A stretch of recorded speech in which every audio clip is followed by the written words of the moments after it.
Just about every week, you hear us reporting on another gun that's been found at the security checkpoint at Pittsburgh International Airport.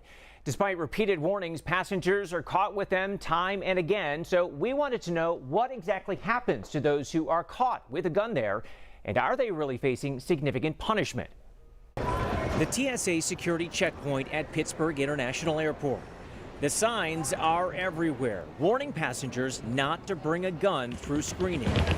Firearms are prohibited in carry-on bags and are not permitted to be carried onto planes, even with a concealed carry permit. But Channel 11 found people who bring guns through airport security are rarely prosecuted. The gun has to be found, it has to be investigated, and has to be rendered safe. Sergeant Jason Donaldson is with the Allegheny County Police Department. It poses a substantial risk to everybody, including the traveling public. Last year, 42 people brought a gun to Pittsburgh International. If they had a concealed carry permit, under state law, there are no charges that can be filed. 14 were initially charged by Allegheny County Police last year, mostly because they were carrying that firearm without the concealed carry permit. But only 3 of the cases actually resulted in criminal prosecution, according to a search of the Unified Judicial System of Pennsylvania. According to District Attorney Stephen Zappala, unless the person does not have a valid concealed carry permit, not eligible to carry a firearm, or clearly smuggling the firearm onto the airplane, there would not be a crime committed. There are states that have more specific firearms crimes covering airports, but Pennsylvania does not. Obviously, there's a message here that you want to send with this. Absolutely. Absolutely. This has got to stop. State Rep Dan Frankel is working to introduce new legislation.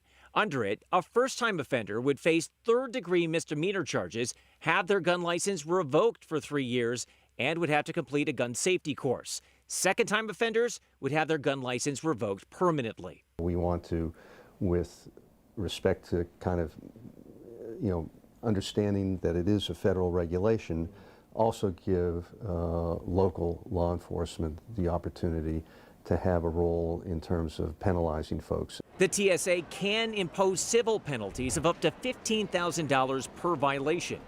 We reached out to the TSA about what penalties were actually imposed for each of the 42 people at Pittsburgh International who were found with a gun last year.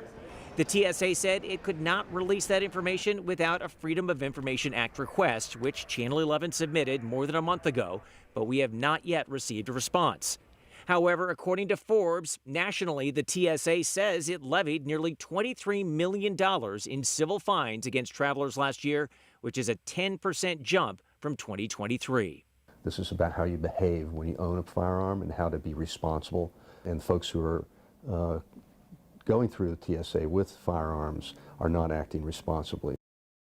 And Lisa, just today we heard back from the TSA's records division about our request. You know, remember I said we asked them about a fines more than a month ago.